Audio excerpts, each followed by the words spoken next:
I had it on trial for a few days, and I knew from the very first photograph that we took, or image that we took, that it was staying and that it wasn't going back out the door again. Is your clinical experience improved by having ultra-wide field imaging available? In this case study, we hear from one practitioner who believes that it does. Brought to you in partnership with Optos. I'm Judith Long.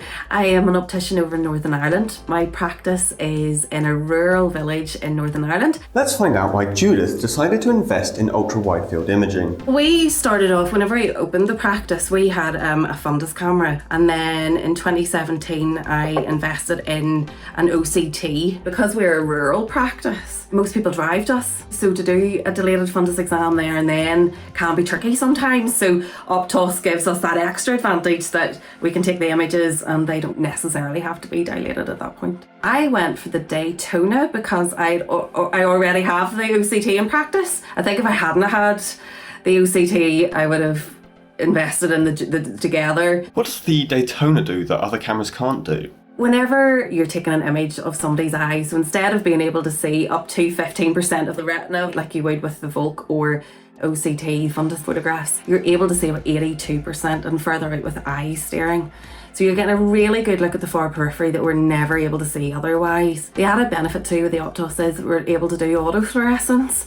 So we're able to see if there's anything active going on in the retinal pigment epithelium. It's also great that you're able to generate a 3D model of an eye and you're able to show patients exactly where something is, and you're able to say, this is where it is, this is how it affects you or doesn't affect you, this is something to worry about or not. And the autofluorescence is a way of double checking. If you find something, is there something that we should be really concerned about, or if we're happy maybe to monitor in practice.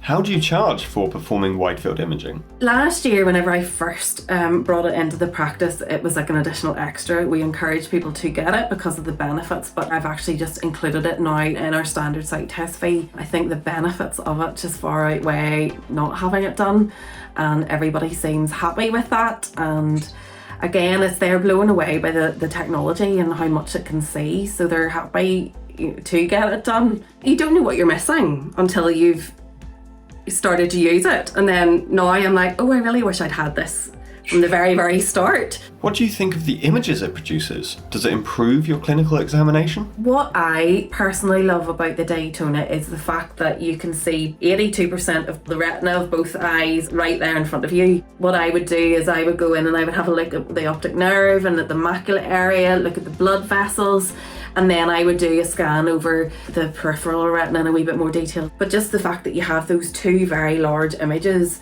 right in front of you, you're not having to play, trying to piece it all together like you would whenever you're looking with Volk. That bigger picture is just what I love about it.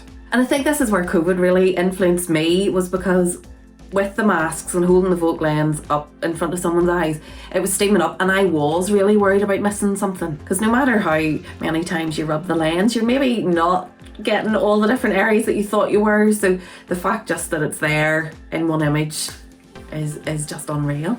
Like, I still would do Volk, but I take the Optos images as well. It just lets you investigate a little bit more without having to be that close to a patient. I would definitely recommend getting an Optos device. It will change how you practice.